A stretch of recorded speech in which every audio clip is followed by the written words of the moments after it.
ਤੁਸੀਂ ਸੁਣ ਰਹੇ ਹੋ ਪੰਜਾਬੀ ਰੇਡੀਓ USA ਤੇ ਸਿੱਖ ਇਤਿਹਾਸ ਦੇ ਵਿੱਚ ਅੱਜ ਦਾ ਦਿਨ। ਅੱਜ 8 ਨਵੰਬਰ ਹੈ। 8 ਨਵੰਬਰ 1665 ਦੇ ਵਿੱਚ ਮਾਲਵੇ ਦੇ ਵੱਖ-ਵੱਖ ਇਲਾਕਿਆਂ ਦੇ ਵਿੱਚ ਧਰਮ ਪ੍ਰਚਾਰ ਕਰਦੇ ਗੁਰੂ ਤੇਗ ਬਹਾਦਰ ਸਾਹਿਬ ਅਪ੍ਰੈਲ 1665 ਦੇ ਅਖੀਰ ਦੇ ਵਿੱਚ ਧਮਤਾਨ ਹੁਣ ਜ਼ਿਲ੍ਹਾ ਜੀਂਦ ਹਰਿਆਣਾ ਪੁੱਜੇ ਸਨ। ਧਮਤਾਨ ਦੇ ਵਿੱਚ ਭਾਈ ਦੱਗੋ ਸਿੱਖ ਪੰਥ ਦਾ ਮਸੰਦ ਸੀ। ਭਾਈ ਦੱਗੋ ਦਾ ਇਲਾਕੇ ਦੇ ਵਿੱਚ ਚੰਗਾ ਰਸੂਖ ਸੀ। ਉਸ ਨੇ ਇਸ ਇਲਾਕੇ ਦੇ ਵਿੱਚ ਬਹੁਤ ਸਾਰੇ ਲੋਕਾਂ ਨੂੰ ਸਿੱਖੀ ਦੇ ਵਿੱਚ ਸ਼ਾਮਲ ਕਰਵਾਇਆ ਸੀ।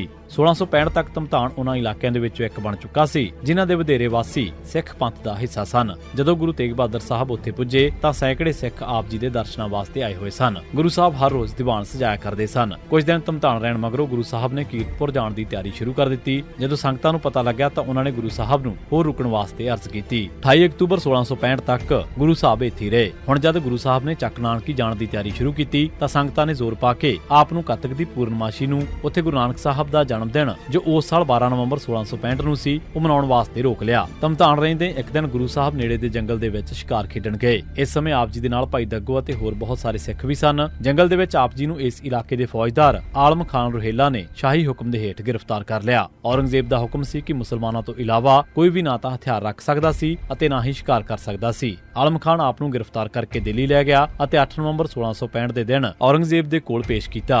8 ਨਵੰਬਰ 1859 ਦੇ ਵਿੱਚ ਰਾਜਾ ਤੇਜਾ ਸਿਉ, mister Cooper deputy commissioner Amritsar ਅਤੇ ਜੋਤ ਸਿੰਘ ਸਰਬਰਾਹ ਨੇ ਇੱਕ ਮੀਟਿੰਗ ਜਿਹੜੀ ਕਿ 5 ਤੋਂ 12 ਸਤੰਬਰ ਤੱਕ ਹੋਈ ਸੀ। ਉਸ ਤੋਂ ਬਾਅਦ ਅੰਮ੍ਰਿਤਸਰ ਅਤੇ ਤਰਨਤਾਰਨ ਦੇ ਗੁਰਦੁਆਰਿਆਂ ਦੀ ਆਮਦਨ ਅਤੇ ਡਿਊਟੀਆਂ ਬਾਰੇ ਜ਼ਾਬਤਾ ਤਿਆਰ ਕੀਤਾ ਸੀ। ਇਸ ਮੌਕੇ ਤੇ ਦਰਬਾਰ ਸਾਹਿਬ ਅੰਮ੍ਰਿਤਸਰ ਅਤੇ ਤਰਨਤਾਰਨ ਦੇ ਪ੍ਰਬੰਧ ਵਾਸਤੇ ਇੱਕ ਕਮੇਟੀ ਵੀ ਬਣਾਈ ਗਈ। ਇਹ ਕਮੇਟੀ ਕੁਝ ਚਿਰ ਕਾਇਮ ਰਹੀ। ਮਗਰੋਂ ਸਰਕਾਰ ਨੇ ਇਸ ਦੀ ਜਗ੍ਹਾ ਇੱਕ ਹੋਰ ਕਮੇਟੀ ਬਣਾ ਦਿੱਤੀ ਜਿਸ ਦੇ ਵਿੱਚ ਰਾਜਾ ਦਿਆਲ ਸਿੰਘ, ਰਾਜਾ ਹਰਬੰਸ ਸਿੰਘ, ਠਾਕਰ ਸਿੰਘ ਸੰਧਾਵਾਲੀਆ, ਅਜੀਤ ਸਿੰਘ ਅਟਾਰੀਵਾਲਾ, ਅਰਜਨ ਸਿੰਘ ਚਾਹਲ, ਅਦਰ ਸਿੰਘ ਭਦੌੜ, ਜਗਤ ਸਿੰਘ ਜੀਂਦ ਮੈਂਬਰ ਰੱਖੇ। ਕੁਝ ਸਾਲ ਇਸੇ ਤਰ੍ਹਾਂ ਚੱਲਦਾ ਰਿਹਾ ਪਰ ਸਰਬਰਾਹ, ਗ੍ਰਾਂਥੀ ਅਤੇ ਪੁਜਾਰੀ ਆਪੋ ਆਪਣੀ ਚਲਾਉਂਦੇ ਰਹੇ। ਜਦੋਂ ਉਹਨਾਂ ਦੇ ਵਿੱਚ ਝਗੜਾ ਹੁੰਦਾ ਤਾਂ ਉਹ ਸਰਕਾਰ ਦੀ ਬਣਾਈ ਕਮੇਟੀ ਤੱਕ ਪਹੁੰਚ ਕਰਦੇ। ਇਸ ਤੋਂ ਇਲਾਵਾ ਕਮੇਟੀ ਦੀ ਕੋਈ ਪੁੱਛ ਪੜਤਾਲ ਹੀ ਨਹੀਂ ਸੀ। ਸਨ 1881 ਦੇ ਵਿੱਚ ਇਹ ਕਮੇਟੀ ਵੀ ਖਤਮ ਹੋ ਗਈ। ਹੁਣ ਸਰਕਾਰ ਨੇ ਦਰਬਾਰ ਸਾਹਿਬ ਦਾ ਇੰਤਜ਼ਾਮ ਪੂਰੀ ਤਰ੍ਹਾਂ ਆਪਣੇ ਹੱਥਾਂ ਦੇ ਵਿੱਚ ਲੈ ਲਿਆ ਸੀ। ਹੁਣ ਸਰਬਰਾਹ ਸਿੱਧਾ ਸਰਕਾਰ ਦੀ ਮਰਜ਼ੀ ਦੇ ਨਾਲ ਕੰਮ ਕਰਦਾ ਸੀ। ਉਸ ਨੂੰ ਸਿੱਖਾਂ ਦੀ ਕੋਈ ਪਰਵਾਹ ਨਹੀਂ ਸੀ। ਉਹਨਾਂ ਦਿਨਾਂ ਦੇ ਵਿੱਚ ਸਿੰਘ ਸਭਾ ਲਹਿਰ ਸ਼ੁਰੂ ਹੋ ਚੁੱਕੀ ਸੀ। ਸਿੱਖ ਆਗੂਆਂ ਨੇ ਸਰਕਾਰ ਨੂੰ ਪਹੁੰਚ ਕਰਕੇ ਗੁਰਦੁਆਰਿਆਂ ਦਾ ਇੰਤਜ਼ਾਮ ਠੀਕ ਕਰਨ ਵਾਸਤੇ ਇੱਕ ਕਮੇਟੀ ਬਣਾਉਣ ਵਾਸਤੇ ਆਖਿਆ। ਪੰਜਾਬ ਦੇ ਲੈਫਟੀਨੈਂਟ ਗਵਰਨਰ ਨੂੰ ਕੁਝ ਸਿੱਖ ਰਾਜੇ ਅਤੇ ਸਿੱਖ ਆਗੂ ਵੀ ਮਿਲੇ। ਗੱਲ ਭਾਰਤ ਦੇ ਵਾਇਸਰਾਏ ਰਾਡ ਰਿਪਨ ਤੱਕ ਵੀ ਪਹੁੰਚੀ ਸੀ। ਇਸ ਤੇ ਪੰਜਾਬ ਦੇ ਲੈਫਟੀਨੈਂਟ ਗਵਰਨਰ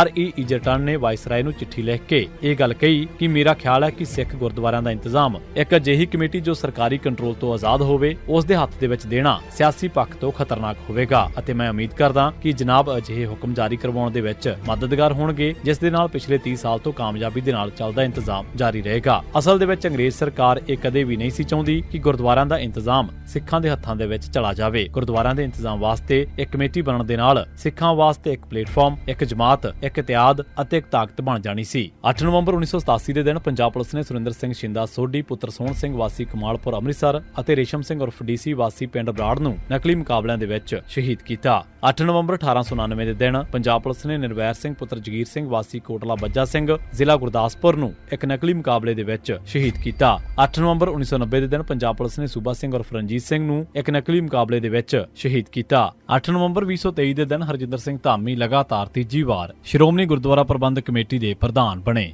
ਸ਼੍ਰੋਮਣੀ ਕਮੇਟੀ ਦਫ਼ਤਰ ਸਥਿਤ ਤੇਜਾ ਸਿੰਘ ਸਮੁੰਦਰੀ ਹਾਲ ਦੇ ਵਿੱਚ ਸ੍ਰੀ ਗੁਰੂ ਗ੍ਰੰਥ ਸਾਹਿਬ ਜੀ ਦੀ ਹਜ਼ੂਰੀ ਅੰਦਰ ਹੋਏ ਜਨਰਲ ਇਜਲਾਸ ਦੇ ਦੌਰਾਨ ਹੋਈ ਚੋਣ ਮੌਕੇ ਕੁੱਲ 137 ਵੋਟਾਂ ਦੇ ਵਿੱਚੋਂ 118 ਵੋਟਾਂ ਹਾਸਲ ਕਰਕੇ ਐਡਵੋਕੇਟ ਹਰਜਿੰਦਰ ਸਿੰਘ ਧਾਮੀ ਨੇ ਜਿੱਤ ਹਾਸਲ ਕੀਤੀ। ਉਹਨਾਂ ਦੇ ਮੁਕਾਬਲੇ ਪ੍ਰਧਾਨਗੀ ਦੀ ਚੋਣ ਲੜਨ ਦੇ ਲਈ ਖੜੇ ਬਲਬੀਰ ਸਿੰਘ ਘੁੰਨਸ ਨੂੰ 17 ਵੋਟਾਂ ਪਈਆਂ ਜਦਕਿ 2 ਵੋਟਾਂ ਰੱਦ ਹੋਈਆਂ। 1956 ਦੇ ਵਿੱਚ ਜਨਮੇ ਐਡਵੋਕੇਟ ਹਰਜਿੰਦਰ ਸਿੰਘ 1996 ਦੇ ਵਿੱਚ ਪਹਿਲੀ ਵਾਰ ਹੁਸ਼ਿਆਰਪੁਰ ਦੇ ਸ਼ਾਮ 84 ਤੋਂ ਸ਼੍ਰੋਮਣੀ ਗੁਰਦੁਆਰਾ ਪ੍ਰਬੰਧਕ ਕਮੇਟੀ ਦੇ ਪ੍ਰਧਾਨ ਬਣੇ ਸਨ ਅਤੇ ਨਵੰਬਰ 2021 ਦੇ ਵਿੱਚ ਪਹਿਲੀ ਵਾਰ ਸ਼੍ਰੋਮਣੀ ਕਮੇਟੀ ਦੇ ਪ੍ਰਧਾਨ ਬਣੇ ਅਤੇ ਇਸ ਅਹੁਦੇ ਤੇ ਲਗਾਤਾਰ ਉਹ ਤੀਜੀ ਵਾਰ 2023 ਦੇ ਵਿੱਚ ਚੁਣੇ ਗਏ। ਇਸੇ ਸਿੱਖ ਇਤਿਹਾਸ ਦੇ ਵਿੱਚ ਅੱਜ ਦਾ ਦਿਨ। ਤੁਸੀਂ ਸੁਣਦੇ ਰਹੋ ਪੰਜਾਬੀ ਰੇਡੀਓ USA।